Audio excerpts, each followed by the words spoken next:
5 men stepped out of a Huey helicopter at the edge of a clearing in Phuoc Toi Province in the 3rd week of March 1967. They carried no radio on constant transmission. They had no pre-planned artillery fire support coordinates. They had no scheduled extraction. They moved into the tree line and disappeared so completely that the American liaison officer watching from the landing zone later said it was like watching 5 men walk into a wall. Not into jungle, into a wall.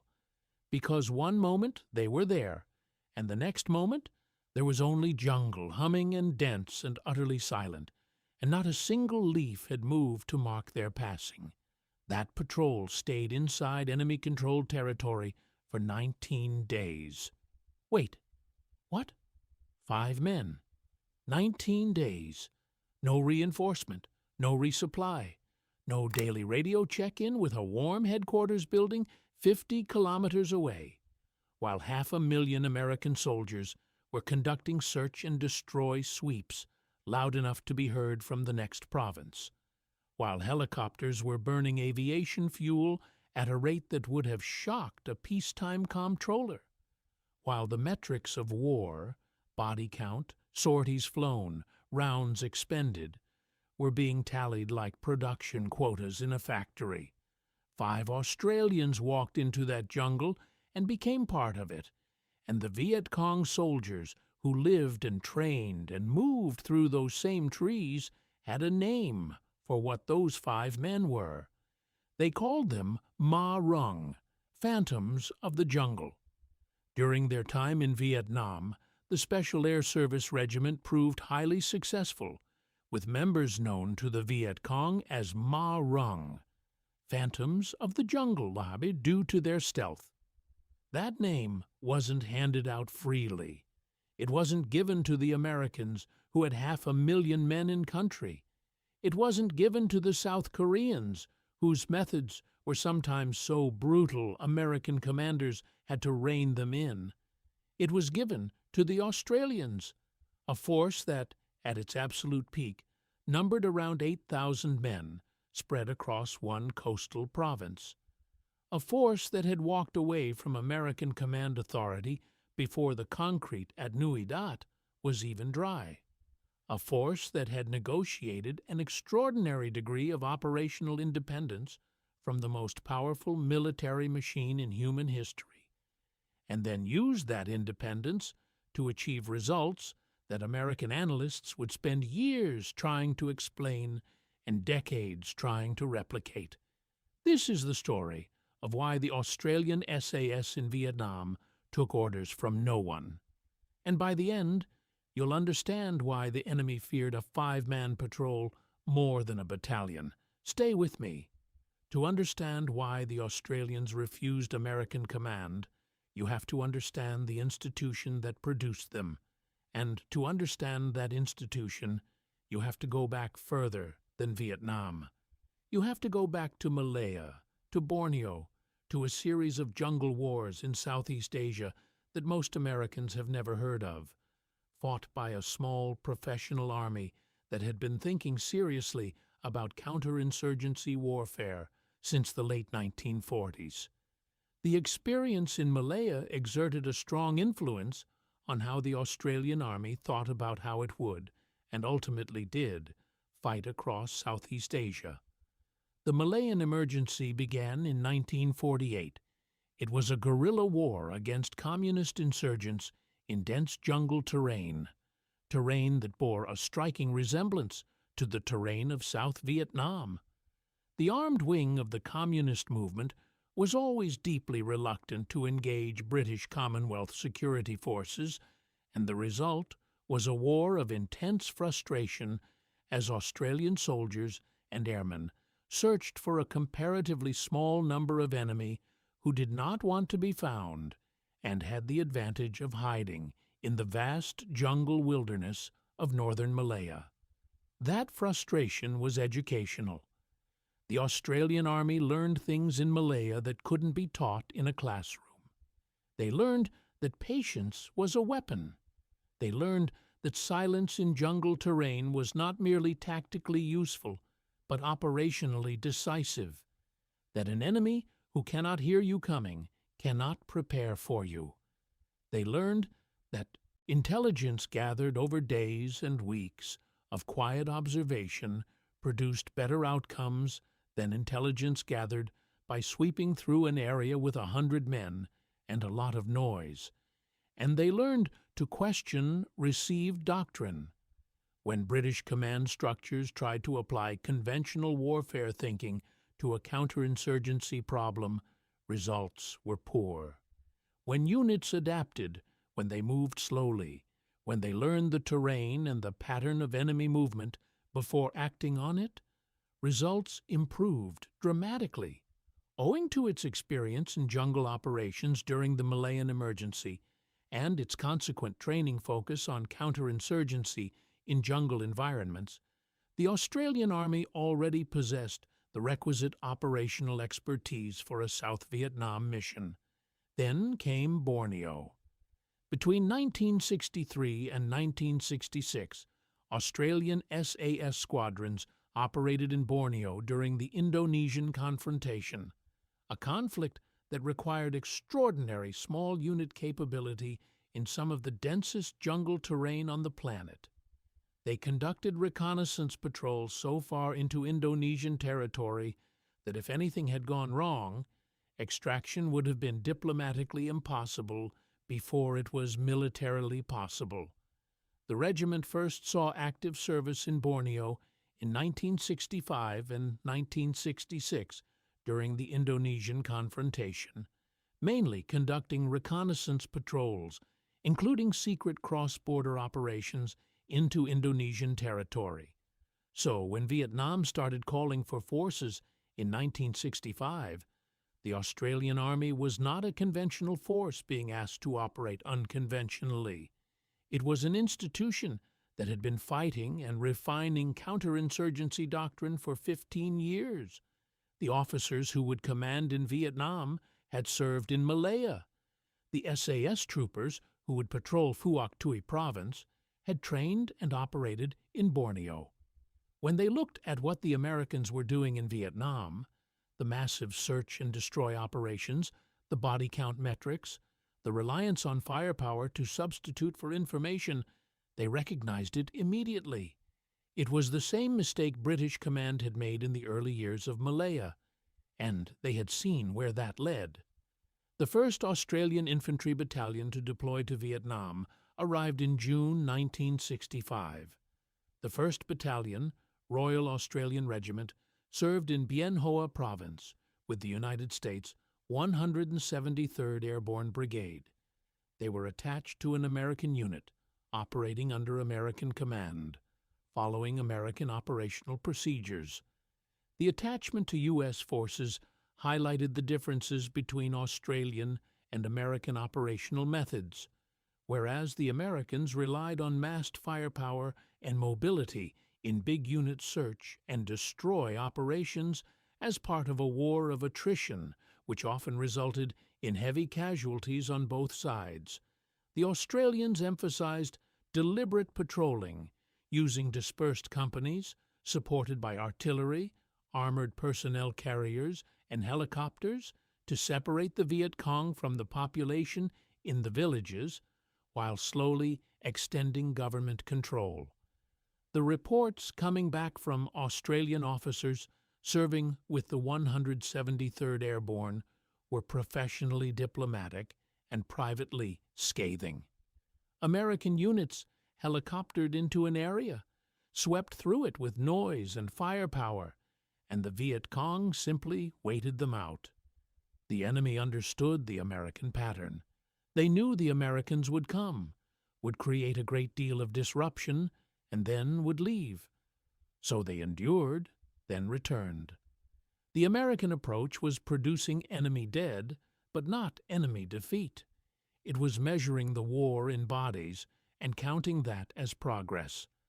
Australian officers who had spent years thinking about counterinsurgency recognized this distinction with a clarity that bordered on pain. Australia's Chief of Army Lieutenant General John Wilton, was keen both to field a force that could operate independently of United States forces and to provide additional troops in support of the fight against the Viet Cong. Wilton believed that deploying an Australian task force would achieve both these aims, as well as allowing Australian soldiers to fight the war according to their own doctrine and techniques. The government agreed, and the expansion of Australian forces in Vietnam to a task force was approved on the 8th of March 1966. Phuoc Toi Province was selected as the site of the task force base. The choice of Phuoc Toi was deliberate and strategic in ways that went beyond military geography. Phuoc Toi had been selected by the Australians because it was an area of significant Viet Cong activity, was located away from the Cambodian border, could be resupplied and, if necessary, evacuated by sea, and enabled them to concentrate their efforts in a single area to achieve greater national recognition. That last point mattered. The Australians wanted to demonstrate an alternative approach to counterinsurgency. Concentrating in one province meant results could be measured, credited, and studied. Dispersing across multiple provinces in support of American operations would have diffused their effort and made attribution of success impossible. The command relationship they negotiated was extraordinary in the context of the Vietnam War. Rather than being attached to a U.S. division, negotiations between senior Australian and U.S. commanders, including Lieutenant General John Wilton and General William Westmoreland, ensured the 1st Australian Task Force would be an independent command under the operational control of U.S. 2 Field Force Vietnam, a corps-level headquarters in Bien Hoa, which reported directly to Commander U.S. MACV, while the 1st Australian Task Force was under the national command of Headquarters Australian Force Vietnam in Saigon. It was under the operational command of Headquarters 2nd Field Force Vietnam at Long Binh, east of Saigon. Operational command, not operational control, not tactical direction. The Americans could request. They could coordinate. They could not dictate how the Australians fought inside their own tactical area of responsibility. This would allow the force greater freedom of action and the chance to demonstrate the Australian Army's evolving concept for counterinsurgency warfare, developed in part from its operations during the Malayan Emergency. This structure granted commanders significant autonomy in Phuoc Toi Province, allowing decisions on base security, patrolling, and pacification without direct U.S. micromanagement, though coordination with American forces was required for major operations.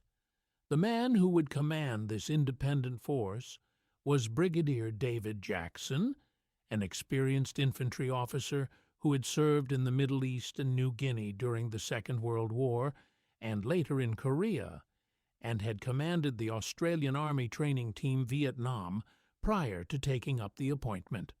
Jackson was not a theorist. He was not interested in scoring points against American command. He was interested in defeating the Viet Cong in Phuoc Toi Province using methods that his professional judgment told him would work. If those methods were incompatible with American operational culture, that was a problem for American culture to resolve. The base the Australians built at Nui Dat reflected this thinking in concrete form. The 1st Australian Task Force was based in a rubber plantation at Nui Dat, 8 kilometers north of Ba Ria in Phuoc Toi Province, and consisted of 2 and later 3 infantry battalions with armor, aviation, engineers, and artillery support. Wilton had selected Nui Dat because its central position offered short lines of communication. It was close, but not adjacent to the main population centers, and would allow the task force to disrupt Viet Cong activity in the area. As part of the occupation, all inhabitants within a 4,000-meter radius had been removed and resettled nearby. A protective security zone was then established, the limit of which was designated Line Alpha, and a free-fire zone declared. Although unusual for Allied installations in Vietnam, many of which were located near populated areas, the Australians hoped to deny the Viet Cong observation of Nui Dat and afford greater security to patrols entering and leaving the base. The province into which they moved was deeply hostile. The South Vietnamese government's authority over Phuoc Toi was limited almost entirely to the provincial capital Ba Ria. In the countryside, the Viet Cong had built up an extensive cadre and political organization that reached into every town and village. Military estimates placed the number of communist troops in the province at about 5,000. The D445 Provincial Mobile Battalion, an experienced local force unit, had operated out of the Long Hai Mountains and the Mai Tao complex for years. They knew the terrain with the intimacy that comes from living in it rather than operating through it. They were not afraid of soldiers. They had been fighting soldiers for 2 decades. They had not met soldiers like the ones who were now moving through their jungle. The 1st SAS Squadron arrived at Nui Dat in June 1966, replacing the 3rd Squadron that had initially deployed with the task force. In 1965, Australia's contribution to the war increased to an infantry battalion, and, the following year, to a self-contained task force of 2 infantry battalions, an SAS squadron, and other support elements. During its 9 months in country, 3 squadrons conducted 134 patrols and tried and tested many of the techniques that would be used by later squadrons. The SAS methodology that emerged from those early patrols was unlike anything in American Special Operations doctrine. These patrols were small, normally only 5 men, and were usually inserted into an area by helicopter. The patrol would then either set an ambush or concentrate on gathering information. This information included locating Viet Cong bases, monitoring their movements, and reporting on enemy numbers. But those dry facts don't capture what was happening in the deep jungle. What was happening was that Australian SAS troopers were disappearing completely. American long-range reconnaissance patrols, the U.S. equivalent force, typically operated for 3 to 7 days, maintained regular radio contact, and extracted immediately upon enemy contact. The philosophy was straightforward. Gather intelligence quickly. Get out before the enemy can respond. It was a reasonable philosophy. It was also a fundamentally different philosophy from what the Australians were doing.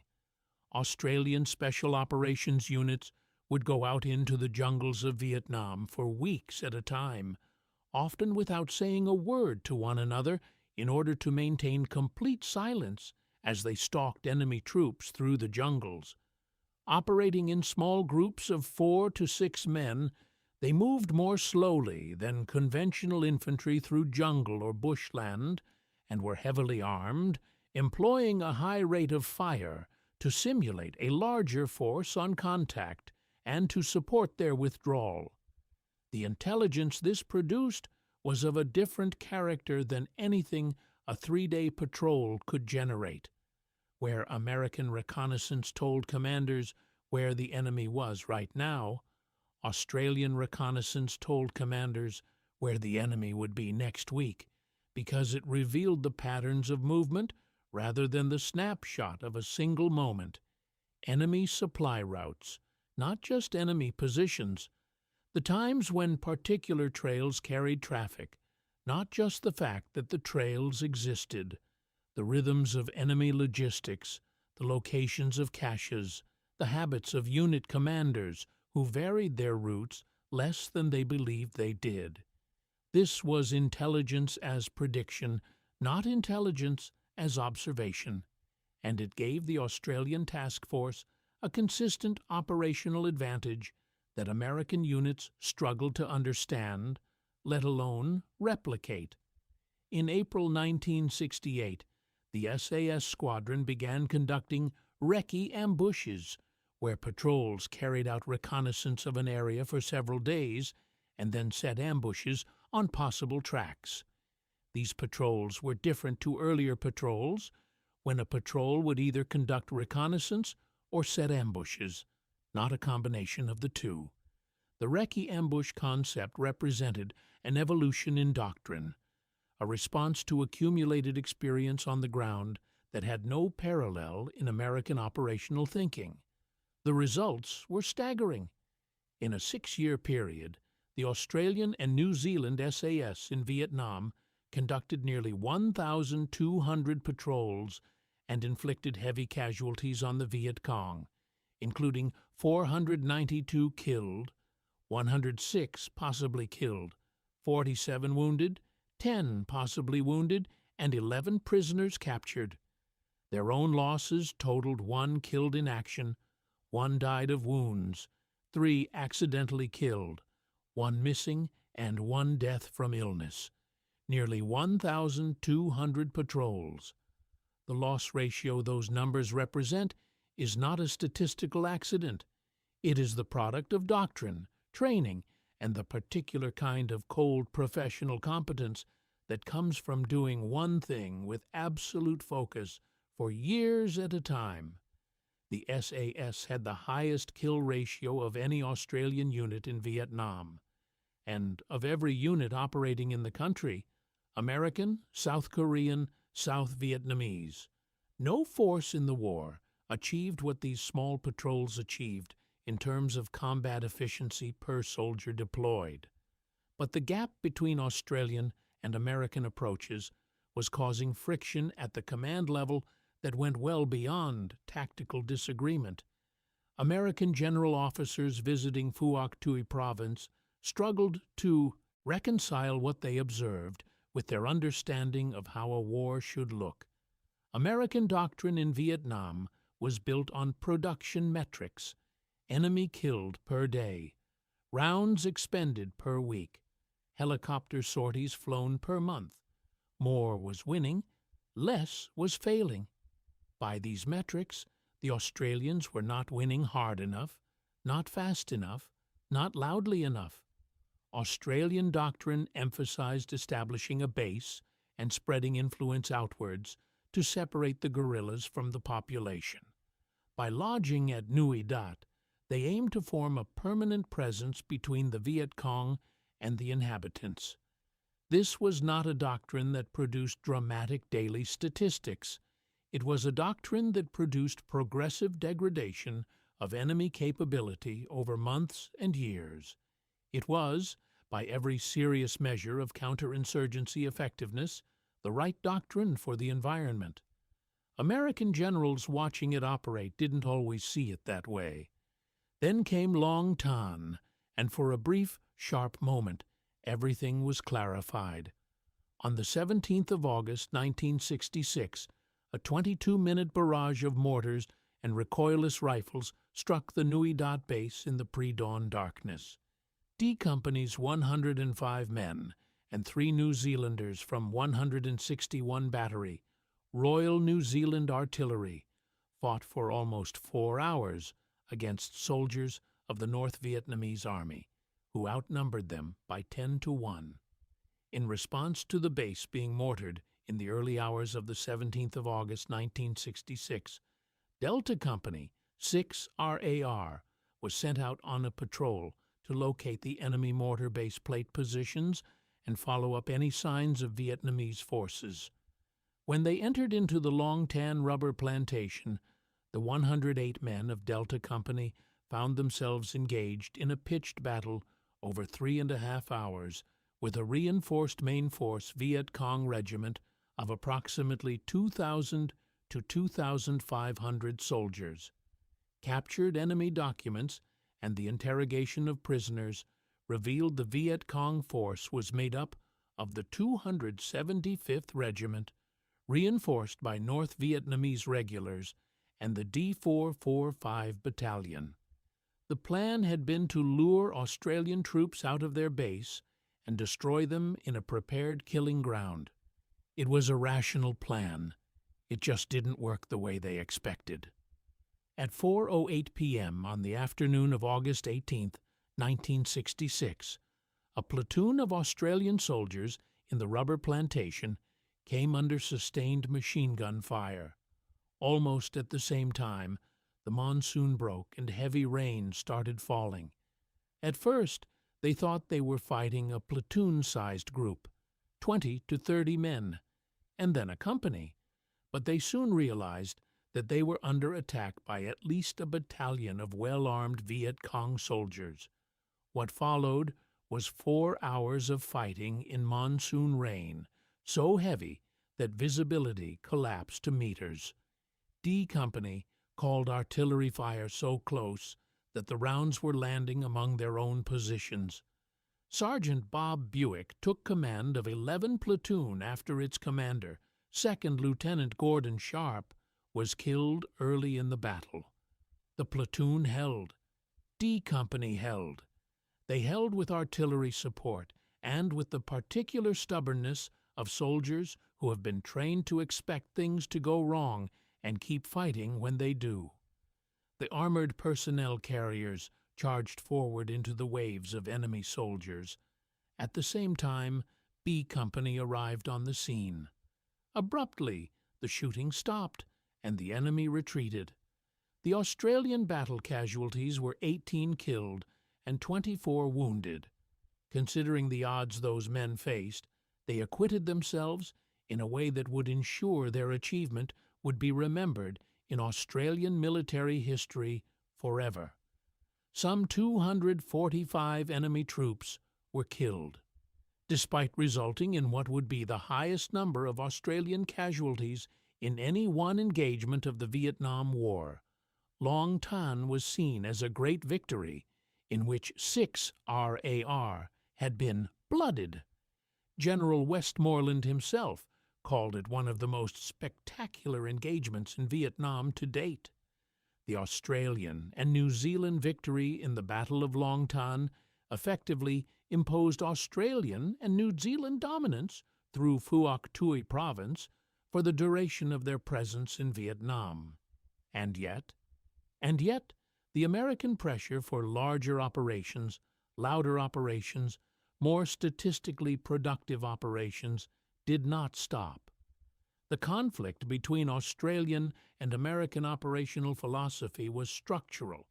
It was not a personality clash between individual commanders. It was a collision between two fundamentally different answers to the question of what winning in Vietnam actually looked like. American doctrine said winning looked like the enemy dead, territory swept, contact made. Australian doctrine said winning looked like the enemy unable to operate, the population secured, the provincial government extended into previously contested villages. These were not compatible definitions, and the Australians were not going to abandon theirs. The American pressure on the task force to operate outside Phuoc Tuy Province, to deploy battalions in support of American operations in neighboring provinces, to stretch the force thin across multiple objectives, ran directly against Australian strategic logic. A small professional army operating in a defined area had a coherent impact. The same small professional army scattered across Third Corps in support of American operations became an expensive reinforcement with no discernible strategic effect. The Australians consistently refused the dispersal. Although primarily operating out of Phuoc Tuy, the 1st Australian Task Force was also available for deployment elsewhere in Third Corps. Available, not obligated, the distinction held. When the 1968 Tet Offensive forced a temporary exception, the Australians demonstrated they could fight conventional battle against North Vietnamese Army regulars with the same disciplined effectiveness they brought to jungle counterinsurgency. The task force was deployed astride infiltration routes leading to Saigon in order to interdict communist movement against the capital as part of Operation Coburg during the 1968 Tet Offensive, and later during the Battle of Coral Balmoral in May and June 1968. At fire support bases Coral and Balmoral, the Australians clashed with regular People's Army of Vietnam and Viet Cong main force units operating in battalion-sized formations. They fought hard, took casualties, inflicted far more than they absorbed, and then returned to Phuoc Tuy Province. Returned. Because the province was their responsibility, their proof of concept, their demonstration that there was a different way to fight this war, and they were not finished demonstrating it. The SAS operations that continued through 1967, 1968, and 1969 were building toward something. Each patrol that returned with detailed intelligence about D-445 Battalion's movements was adding to a picture. Each ambush that hit a supply column on a trail the enemy thought was secure was degrading not just enemy logistics, but enemy confidence. The Viet Cong had been masters of their own jungle for years before the Australians arrived. They had moved through it at will, resupplied from hidden caches, held meetings in forest clearings no helicopter could reach, maintained a command infrastructure that persisted through every American sweep operation because the sweeps always ended and the jungle always returned to them afterward. The Australians did not sweep. They stayed. The D-445 Battalion sent tracker teams into areas where SAS activity had been reported. They established listening posts along likely patrol routes and at jungle entry points. Local guides with deep knowledge of the terrain were brought in to help identify where the patrols might be moving. None of it worked. The tracker teams found traces, impressions, the ghost of a patrol route, but the tracks died. They led nowhere. Listening posts recorded sounds that turned out to be nothing, or signals already gone by the time anyone moved toward them. This is where the name came from, not from any single dramatic engagement, not from a battle that made the newspapers, from the accumulated grinding experience of trying to find soldiers who moved through jungle as though the jungle itself were concealing them, as though they were not entirely present in the physical world that everyone else occupied. The SAS operated deep behind enemy lines, conducting surveillance at close range, poised to spring into violent action at need. It was with good reason the Viet Cong came to call them Ma Rung, phantoms of the jungle. The psychological dimension of this was something the Australian SAS understood and deliberately cultivated. They were not merely trying to gather intelligence and avoid contact. They were trying to create in the enemy mind a permanent state of uncertainty, the sense that nowhere in Phuoc Tuy Province was truly safe, that a trail used for years might have observers on it today, that a cache visited monthly might have a 5-man ambush waiting at it on this particular visit, that the jungle, which had always been the Viet Cong's ally and refuge, was now populated by something that could not be tracked, could not be heard, could not be found until it chose to be found, and by then it was too late. The American response to this moved through predictable phases. First came skepticism that such small patrols could achieve meaningful results. Then came grudging acknowledgement that the results were real, even if the methods were opaque. Then came the attempts to replicate them. Many patrols during this time included U.S. long-range reconnaissance patrol personnel from the 101st Airborne Division who patrolled alongside SAS soldiers. American Special Operations units observed Australian methods directly. They watched the insertion techniques, the movement patterns, the extreme noise discipline. Some elements translated. American units became quieter, moved more carefully, reduced their radio transmissions, but other elements proved essentially impossible to replicate at speed. The psychological comfort with extended isolation, 19 days in dense jungle without knowing whether anyone would come if something went wrong, was not a skill that could be learned in a briefing room or practiced on a training range in 6 months. It was the product of years of selection and the particular culture of a unit that had been doing exactly this kind of work for a long time. Operations ultimately destroyed over 60 enemy camps in areas like the Long High Hills and forced the relocation of major Viet Cong headquarters, including Military Region 7 in 1969. The progressive degradation of enemy capability in Phuoc Toi Province through this period was real and measurable, not in daily body count statistics, but in the declining frequency of enemy-initiated incidents, the shrinking area in which D445 Battalion could operate freely, the increasing difficulty of maintaining the political infrastructure the Viet Cong needed to sustain operations.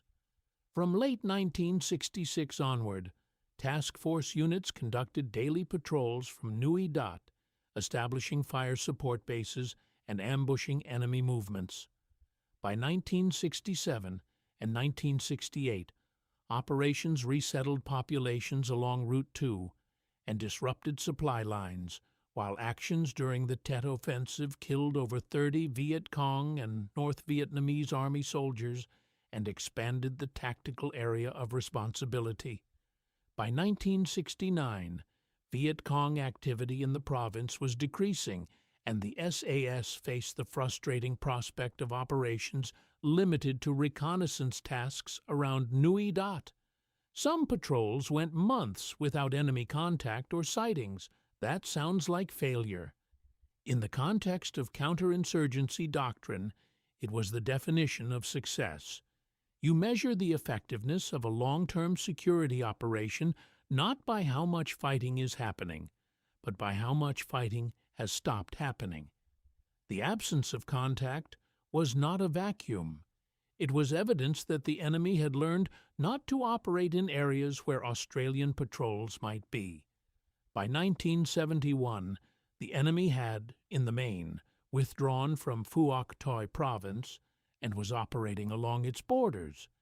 The SAS also operated across the provincial borders, patrolling east and west of the Courtney rubber plantation, where patrols quickly produced results through ambushing Viet Cong, capturing documents, finding enemy trails, and even attacking a bunker system.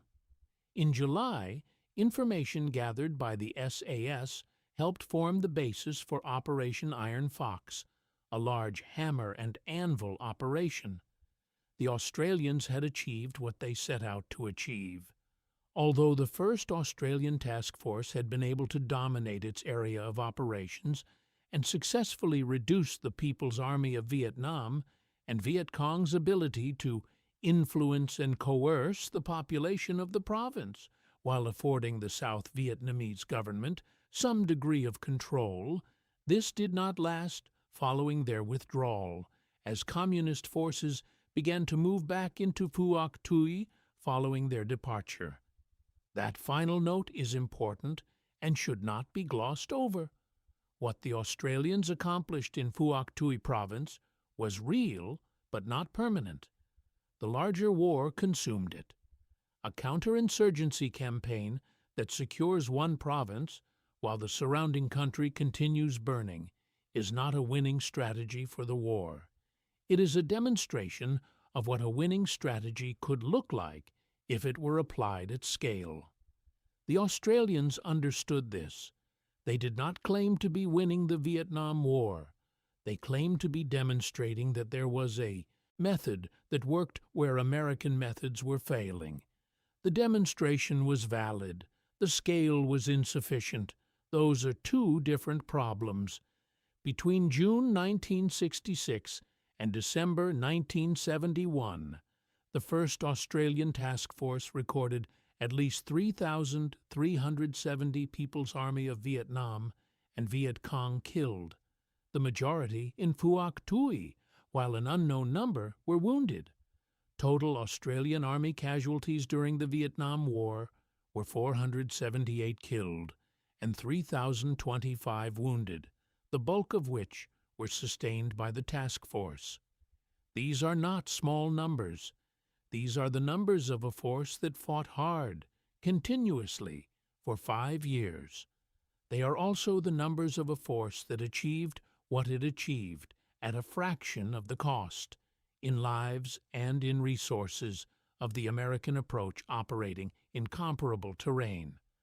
The withdrawal began in 1970 as part of the Nixon Doctrine's broader Vietnamization policy. Australian combat forces were further reduced during 1971 as part of a phased withdrawal. Finally, on the 16th of October 1971, Australian forces handed over control of the base at Nui Dat to South Vietnamese forces, while 4 RAR, the last Australian infantry battalion in South Vietnam, sailed for Australia aboard HMAS Sydney on December 9, 1971. The SAS squadrons had already withdrawn. Between 1966 and 1971, each of 3 Sabre squadrons of the Special Air Service Regiment completed 2 tours of Vietnam. In a 6-year period, the Australian and New Zealand SAS in Vietnam conducted nearly 1,200 patrols and inflicted heavy casualties on the Viet Cong, including 492 killed, 106 possibly killed, 47 wounded, 10 possibly wounded, and 11 prisoners captured. 28 men were wounded. During the period of its deployment, 580 men served in the SAS in Vietnam. 580 men, nearly 1,200 patrols, 492 enemy confirmed killed, 1 killed in action. Those numbers represent something that military historians struggle to frame adequately, because the doctrinal vocabulary available wasn't built for what the Australian SAS was doing. American military science had frameworks for special operations, for reconnaissance, for direct action. It didn't have adequate frameworks for what happens when a unit becomes so completely adapted to its environment that the environment itself begins to work for it rather than against it. The lessons that American military institutions eventually drew from the Australian experience in Vietnam were not learned quickly or gracefully. They were learned through further wars, through Iraq and Afghanistan, through the painful rediscovery of counterinsurgency principles that the Australian Army had been applying since 1948. Population-centric operations, intelligence-driven targeting, patient, persistent presence rather than reactive sweeps, the separation of guerrillas from the civilian population through security rather than destruction. These ideas, which the Australians brought to Phuoc Tuy Province in 1966, became the basis of American counterinsurgency doctrine 40 years later. After another generation had paid for the lesson in blood, the Viet Cong called them Ma Rung because they had no other category available. Phantoms, ghosts, things that move through jungle without disturbing it, that appear without warning and vanish without trace, that cannot be tracked or anticipated or countered through any conventional means. The name was, in its way, a tribute more complete than anything a military decoration could express. It said, "We encountered something we cannot explain with the tools we have for explaining things. We encountered something that operates by rules we don't fully understand. We gave it a name, that lives outside the categories of war. 5 men stepped out of a helicopter at the edge of a clearing. They walked into the tree line. The jungle closed over them without moving. 19 days later, they came back out, with intelligence that would shape operations for months, with the enemy's patrol patterns mapped in detail, with an understanding of where D445 Battalion would be next week that no satellite or aircraft or massive sweep operation could have produced. They had taken orders from no one. They had answered to their own doctrine, their own training, their own chain of command that ran back to Canberra rather than Long Bin. They had fought the war the way the war needed to be fought, quietly, patiently, and with the kind of professional discipline that doesn't make headlines but wins the ground that matters. The Malayan emergency heavily influenced many future anti-insurgency wars, most famously the Vietnam War, as United States forces and their allies attempted to replicate Commonwealth strategies. The Australians didn't attempt to replicate them, they brought them, and they refused, politely but absolutely, to set them aside. Formed in 1957 as a company, the regiment was modeled on the British SAS, with which it shares the motto, "Who Dares Wins," in Phuoc Tuy Province between 1966 and 1971. That motto acquired a context its British originators probably never imagined.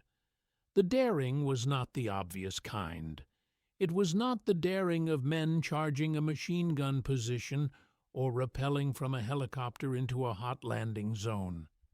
It was the daring of men who walked into triple canopy jungle for weeks at a time with 5 companions and no guarantee of return, who sat within meters of enemy positions for days without moving or speaking, who refused to adopt an easier method even when the pressure to conform came from the most powerful military command structure in history.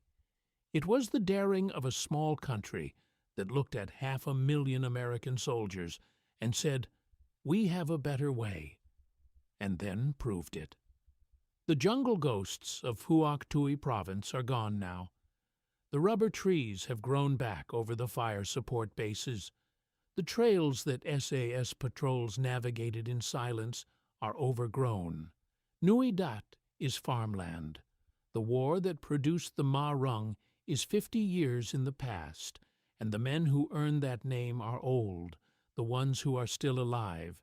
But the record is in the numbers, and the numbers do not decay with time. 580 men, 1,200 patrols, 492 confirmed enemies killed, 1 killed in action. A province taken from Viet Cong dominance and held, at the cost of patience and discipline and extraordinary professional skill, for 5 unbroken years. They took orders from no one, and the results spoke for themselves.